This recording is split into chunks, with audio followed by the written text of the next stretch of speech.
Hey everybody, I'm Joey and today we're going primal. I'm gonna grill these steaks caveman style by cooking them directly on the coals. Now, let's turn up the heat.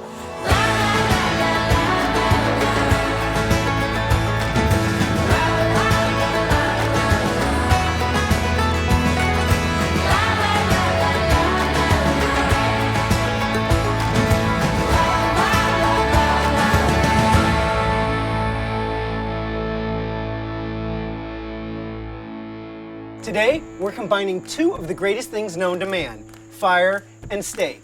Now, this is an ancient family recipe that was passed down through the ages by my forefathers to me, and today, I'm gonna share it with you.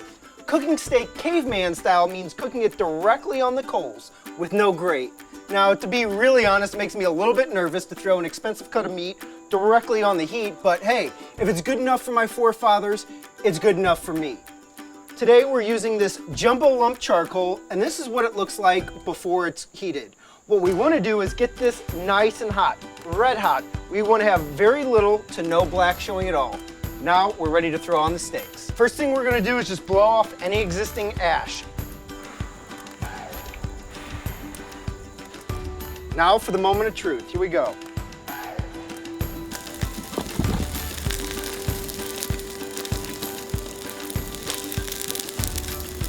Can you hear that at home? Can you hear those steaks seared? That right there, my friends, is the sound of the paste. These are New York strip steaks, which we have seasoned with only salt and pepper, nothing else. There's no oil, and of course, we let these steaks rest for about 30 minutes before we put them on the grill. I think it's gonna take about 2 minutes per side, and then we'll pull them off and just see how they turned out.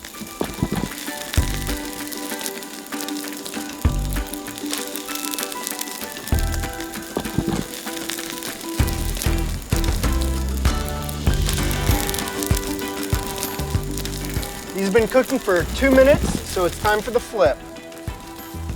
Boy, is that fire hot.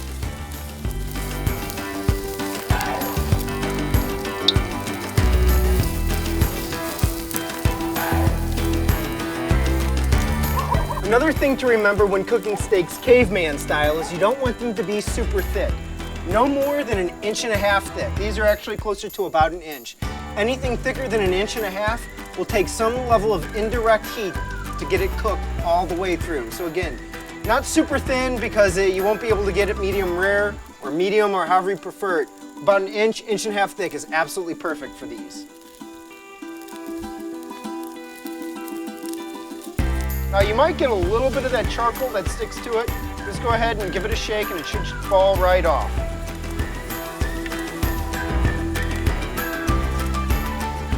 Okay, now we're gonna take these inside and let them cool for about 5 minutes.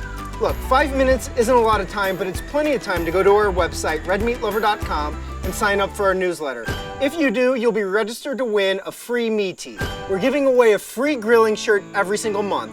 Go ahead and sign up, you'll be glad you did. It's now time for the moment of truth. Let's cut it open and see how it looks.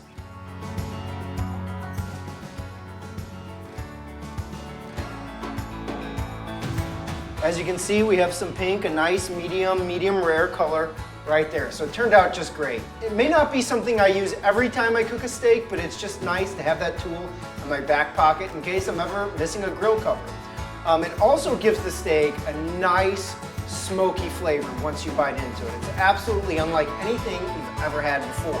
Our motto at Red Meat Lover is any cut of meat, any type of heat, which reflects our belief that there are many right ways to cook and prepare the meats. We would love your feedback in the comments below or send them directly to me, Joey at redmeatlover.com. If you liked our video, please subscribe to our YouTube channel or give us a thumbs up like right below this video. And remember, our ancestors didn't fight their way to the top of the food chain to eat kale. So make it a great day and have a steak. I'll see you next time.